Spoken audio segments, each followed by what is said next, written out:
बिस्मिल्लाहिर्रहमानिर्रहीम। अस्सलाम वालेकुम। मेरा नाम है ज़ीशान उस्मानी। एक सवाल जो बहुत ज़्यादा आ रहा है बार बार वो ये है कि भैया जॉब नहीं है अवेलेबल और नौकरी कैसे हासिल करें। हमने इसके ऊपर मिनटों का के ऊपर बड़ा डिटेल सेशन किया, उसकी रिकॉर्डिंग अवेलेबल है, लिंक शेयर कर रहा हूँ, अगर चाहें तो वो देख लीजिएगा, लेकिन मुख्तसरन हम यहाँ पे भी बात कर लेते हैं। देखिए, पहली बात तो दुनिया के अंदर नौकरियाँ मौजूद हैं। 8-8.5 बिलियन की आबादी है। 2.1 बिलियन फॉर्मल इनफॉर्मल जॉब्स दुनिया में मौजूद है, यानी कि दुनिया की आबादी के एक चौथाई लोग किसी न किसी तरीके से नौकरियों से वाबस्ता हैं। दुनिया के अंदर हर वक्त 2 से 5% जो जॉब्स होती हैं वो स्विच हो रही होती है, चेंज हो रही होती है, लोग रिटायर हो रहे होते हैं। तो her at any given moment of time तकरीबन 17-18-20 करोड़ जॉब, 170 से 200 मिलियन जॉब्स दुनिया भर के अंदर अवेलेबल होती हैं। हर मुल्क के अंदर अलग अलग होती हैं, कुछ इनफॉर्मल होती हैं, कुछ फॉर्मल होती हैं, लेकिन जॉब्स अवेलेबल होती हैं। जो कोई मेजर डिस्ट्रप्शन अगर आ जाए, जैसे एआई की आई हुई है, ग्रे सुनामी की आई हुई है, डीग्लोबलाइजेशन की आई हुई है, तो ये परसेंटेज 5% से 20% तक बढ़ जाती है। एज ऑफ टुडे अभी भी दुनिया के अंदर तकरीबन कोई 8 करोड़ जॉब्स अवेलेबल है। अगर आपको जॉब नहीं मिल रही, आप एक बंदे हैं और 8 करोड़ जॉब में आप क्वालिफाई नहीं कर रहे, तो जॉब्स का कसूर नहीं, यकीन जानिए हम कुछ ना कुछ कहीं ना कहीं गलत ज़रूर कर रहे हैं। 3 ट्रेंड्स आ रहे हैं जो दुनिया के अंदर जॉब्स को स्विच कर रहे हैं, जॉब की पूरी मार्केट को चेंज कर रहे हैं। उनको पढ़ना चाहिए, उनको समझना चाहिए, बजाय इसके कि आप जियो एयरवे टीवी देखा करें और न्यूज़ देखा करें कि किस कम वक्त ने किस कम वक्त को क्या बोला। उससे बहुत अच्छा है कि आप बिज़नेस न्यूज़ को फॉलो किया करें कि दुनिया कहाँ जा रही है। पहली चीज़ जो दुनिया में डिस्ट्रप्शन हो रही है वो हो रही है एआई की। आर्टिफिशियल इंटेलिजेंस बिल्कुल एक नई चीज़ है, बिल्कुल डिस्ट्रप्शन है। मोमबत्ती की कंटिन्यूस इंप्रूवमेंट से इलेक्ट्रिक बल्ब नहीं बनाता, स्टीम इंजन की कंटिन्यूस इंप्रूवमेंट से इलेक्ट्रिकल इंजन नहीं बनाता। बिल्कुल इसी तरीके से बिल्कुल नई टेक्नोलॉजी एआई ए पिछले तमाम लोगों को पीछे छोड़ दिया है, तमाम टेक्निक को पीछे छोड़ दिया है, बिल्कुल नहीं है। अब अमेरिका को देख लीजिए, जब एग्रीकल्चर एज थी तो कोई 25% लोग एग्रीकल्चर से वाबस्ता थे। जैसी इंडस्ट्रियल एज आई वो 25% से अब 1% लोग हैं अमेरिका के अंदर जो एग्रीकल्चर से वाबस्ता है। 8% हैं जो मैन्युफैक्चरिंग से, जिसके लिए ट्रम्प सारे टेरिफ का तमाम काम कर रहा है। 80% अमेरिका तो सर्विसेज के ऊपर चल रहा है। तो भारत जो पहली डिस्ट्रप्शन आ रही है वो आर्टिफिशियल इंटेलिजेंस की आ रही है।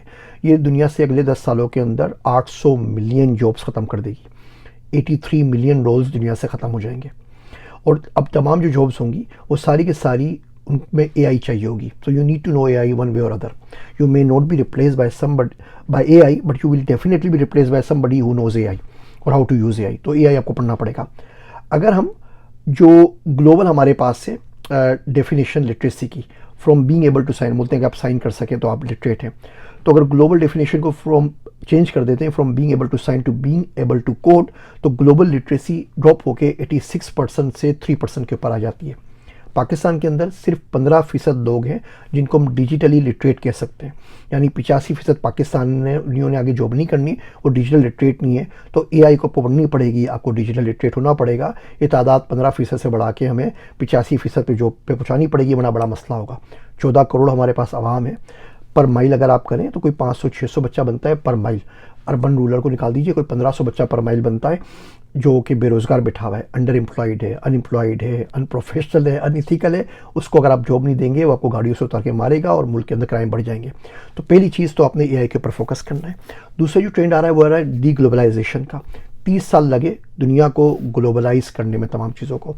अब उसको सुकेड़ के ये वापस नेशनलिस्ट जो हमारे पास चल रहा है नेरेटिव, उसके ऊपर जो पॉपुलिस्ट गवर्नमेंट हमारे पास है और जो डीग्लोबलाइजेशन हो रही है, जिस तरह ट्रम्प कर रहा है टेरिफ के ऊपर, इसके ऊपर जा रहा है। अगर सिर्फ आप एप्पल की आईफोन की मिसाल लेना, एप्पल आईफोन की जो सप्लाई चेन है दुनिया की कम्प्लेक्स तरीन सप्लाई चेन है। शायद बोइंग की भी इतनी कम्प्लेक्स नहीं है जितनी आईफोन की है। अगर इसको आप अमेरिका मूव कर दें चाइना से उठा के, तो जो कॉस्ट $1000 की आपको फ़ोन मिलता है आईफोन, वो कम से कम $3500 का मिलेगा।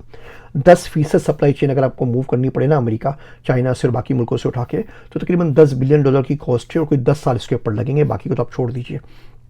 लेकिन अब डीग्लोबलाइजेशन की वजह से ये सारी इंडस्ट्रीज जो शिफ्ट हो रही है अपने अपने, जिसको हम फ्रेंड शोरिंग कह रहे हैं या नियर शोरिंग कह रहे हैं, ऑफ शोरिंग के बदले, वो कैसे चेंज होगा, उसमें आपके लिए जॉब क्या कर सकते हैं। सप्लाई चेन प्रोफेशनल है, आपके लिए जॉब मौजूद है। हेल्थ केयर है, आपके लिए जॉब मौजूद है। ग्रे सुनामी में क्या हो रहे हैं कि दुनिया में बहुत तेज़ी से बुढ़ों की तादाद बढ़ रही है। 2024 के अंदर पर डे के हिसाब से 11,500 लोग रिटायर हुए थे, वो लोग जिनकी उम्र 60 साल से ऊपर हो गई थी। दुनिया में हर सेकंड के अंदर 2 लोग 60 साल से ऊपर उम्र के हो रहे हैं। 2030 के अंदर 1 बिलियन बुढ़े दुनिया के अंदर मौजूद होंगे। अब ये तमाम बुज़ुर्ग हजरात जो भी दुनिया के अंदर मौजूद होंगे, इनको क्या चाहिए? इनको हेल्थ केयर चाहिए, इनको एल्डरली केयर चाहिए, इनकी बहुत ज़्यादा जनरेशन वेल्थ ट्रांसफ़र होगी। 150 ट्रिलियन डॉलर इन बुज़ुर्ग हजरात से जवान बच्चों को ट्रांसफ़र होगा, जिन्होंने पैसे खुद नहीं बनाए, माँ बाप के पास से उनको मिल गए। तो किस इंडस्ट्री में आएगा और क्या होगा? 60,000 मिलियनियर दुनिया जनरेट करेगी साल के, अब से लेके अभी 2030-2035 तक। वो 60,000 मिलियनियर जो साल के निकलेंगे, वो लोग क्या कर रहे होंगे? तो आप इन ट्रेंड्स को फॉलो करें। डीग्लोबलाइजेशन में क्या हो रहा है, एआई के अंदर क्या हो रहा है, ग्रे सुनामी के अंदर आ रहा है, तो आपको जॉब की बात समझ में आएगी। जॉब के अंदर बहुत सारी हम कॉमन मिस्टेक्स करते हैं।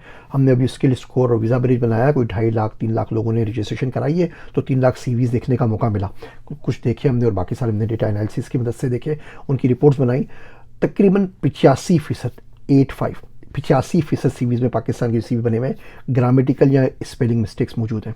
फॉर्मेटिंग ठीक नहीं है, विजुअल्स बना दिया है, ग्राफ कर दिया है, सीवी बनाया है, उसका प्रिंट आउट निकाला है, उसको स्कैन करके इमेज जो फाइल है उसको पीडीएफ में चिपका दिया है, और फिर बोलते हैं सीवी प्रोसेस नहीं कर सकता। जो एप्लीकेशन ट्रैकिंग सिस्टम है, आपको सीवी पढ़ेंगे कैसे अगर आपने वो 150 DPI वाला इमेज अपलोड किया हुआ? इमेज भी इतना इस काबिल नहीं है कि उसको इसकी OCR हो सके। Spelling mistake, attention to details, और डिटेल की स्पेलिंग गलत है। एक साहब ने यूनिवर्सिटी से भेजा सीवी, वो असिस्टेंट रजिस्ट्रार थे, तो उन्होंने उसको एस रजिस्ट्रार लिखा हुआ है। एक साहब ने लिखा हुआ था फर्स्ट एड इन चोकिंग पीपल, और ऐसी ऐसी वाहियात चीज़ें लिखी हुई हैं कि आप समझ के आप परेशान हो जाते हैं। कस्टमर केयर रेपिस्ट, रिसेप्शनिस्ट को या रेप को उसने रेपिस्ट लिख दिया है। अब ऐसे बंदे को कौन जॉब देगा? और फिर हम बैठ के रो रहे होते हैं कि हमें जॉब नहीं मिल रही। तो अल्लाह के वास्ते आजकल तो टूल्स आ गए हैं, आपको तो अंग्रेज़ी नहीं आती, समझ नहीं आती, अब टूल यूज़ कर लीजिए। सोनारा टूल है, आपके ब्याफ के ऊपर खुद अप्लाई कर देता है। स्किल स्कोर में आप दुनिया की कोई जॉब डिस्क्रिप्शन डाल दीजिए, या आपको सॉफ्टवेयर आपको पर्सनल स्टेटमेंट लिख देता है, आपको कवर लेटर लिख देता है, आपका सीवी बना देता है, सब कुछ करता है। पर्सनल डिटेल्स क्यों देनी है सीवी के अंदर भैया? आपकी तस्वीर क्यों देनी है? आप कोई भांड बनना है, आपने कोई मॉडलिंग करियर के लिए अप्लाई करना है, तो क्यों आपने क्यों लिखा है कि आपके बाप का नाम क्या है? आपने मैरिटल स्टेटस क्यों लिखा हुआ है? आपने घर का पूरा एड्रेस क्यों लिखा हुआ है? ये पर्सनल डिटेल्स दुनिया में कोई नहीं देता। और सीवी 1 पेज का होता है, 2 पेज का होता है, चलिए भाई 3 पेज का हो गया।